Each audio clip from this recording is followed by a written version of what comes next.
ஒன்று யோவான் அதிகாரம் 5. இயேசுவானவரே கிறிஸ்து என்று விசுவாசிக்கிற எவனும் தேவனால் பிறந்திருக்கிறான். பிறப்பித்தவரிடத்தில் அன்பு கூறுகிற எவனும் அவரால் பிறப்பிக்கப்பட்டவனிடத்திலும் அன்பு கூறுகிறான். நாம் தேவனிடத்தில் அன்பு கூர்ந்து அவருடைய கற்பனைகளை கைக்கொள்ளும் போது தேவனுடைய பிள்ளைகளிடத்தில் அன்பு கூறுகிறோம் என்று அறிந்து கொள்ளுகிறோம். நாம் தேவனுடைய கற்பனைகளை கைக்கொள்வதே அவரிடத்தில் அன்பு கூறுவதாம். அவருடைய கற்பனைகள் பாரமானவைகளும் அல்ல. தேவனால் பிறப்பதெல்லாம் உலகத்தை ஜெயிக்கும். நம்முடைய விசுவாசமே உலகத்தை ஜெயிக்கிற ஜெயம். இயேசுவானவர் தேவனுடைய குமாரன் என்று விசுவாசிக்கிறவனே அன்றி உலகத்தை ஜெயிக்கிறவன் யார்?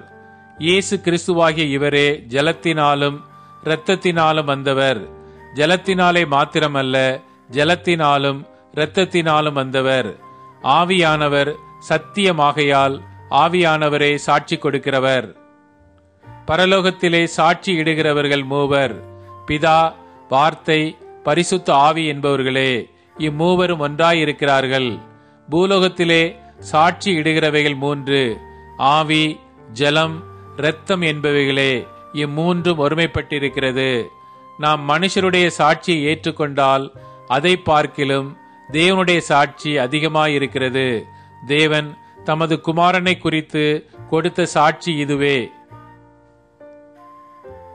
தேவனுடைய குமாரனிடத்தில் விசுவாசமாயிருக்கிறவன் அந்த சாட்சியை தனக்குள்ளே கொண்டிருக்கிறான். தேவனை விசுவாசியாதவனோ தேவன் தம்முடைய குமாரனை குறித்து கொடுத்த சாட்சியை விசுவாசியாததினால் அவரை பொய்யராக்குகிறான். தேவன் நமக்கு நித்திய ஜீவனை தந்திருக்கிறார். அந்த ஜீவன் அவருடைய குமாரனில் இருக்கிறதென்பதே அந்த சாட்சியாம். குமாரனை உடையவன் ஜீவனை உடையவன். தேவனுடைய குமாரன் இல்லாதவன் ஜீவன் இல்லாதவன்.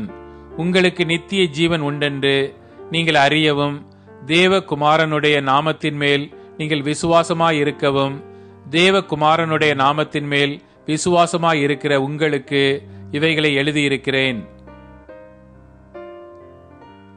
நாம் எதையாகிலும் அவருடைய சித்தத்தின்படி கேட்டால் அவர் நமக்கு செவி கொடுக்கிறார் என்பதே அவரை பற்றி நாம் கொண்டிருக்கிற தைரியம். நாம் எதை கேட்டாலும் அவர் நமக்கு செவி கொடுக்கிறார் என்று நாம் அறிந்திருந்தோமானால் அவரிடத்தில் நாம் கேட்டவைகளை பெற்று கொண்டோம் என்றும் அறிந்திருக்கிறோம். மரணத்துக்கு ஏதுவல்லாத பாவத்தை தன் சகோதரன் செய்ய ஒருவன் கண்டால் அவன் வேண்டுதல் செய்ய கடவன். அப்பொழுது அவனுக்கு ஜீவனை கொடுப்பார். யாருக்கென்றால் மரணத்துக்கு ஏதுவல்லாத பாவத்தை செய்தவர்களுக்கே. மரணத்துக்கு ஏதுவான பாவமும் உண்டு. அதை குறித்து வேண்டுதல் செய்ய நான் சொல்லேன். அநீதி எல்லாம் பாவம்தான் என்றாலும் மரணத்துக்கு ஏதுவல்லாத பாவமும் உண்டு. தேவனால் பிறந்த எவனும் பாவம் செய்யான் என்று அறிந்திருக்கிறோம். தேவனால் பிறந்தவன் தன்னை காக்கிறான், பொல்லாங்கன் அவனை தொடான். நாம் தேவனால் உண்டாயிருக்கிறோம் என்றும் உலகம் முழுவதும் பொல்லாங்கனுக்குள் கிடக்கிறதென்றும் அறிந்திருக்கிறோம்.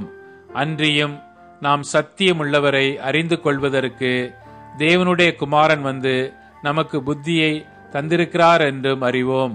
அவருடைய குமாரனாகிய இயேசு கிறிஸ்து எண்ணப்பட்ட சத்தியம் உள்ளவருக்குள்ளும் இருக்கிறோம். இவரே மெய்யான தேவனும் நித்திய ஜீவனுமாயிருக்கிறார்.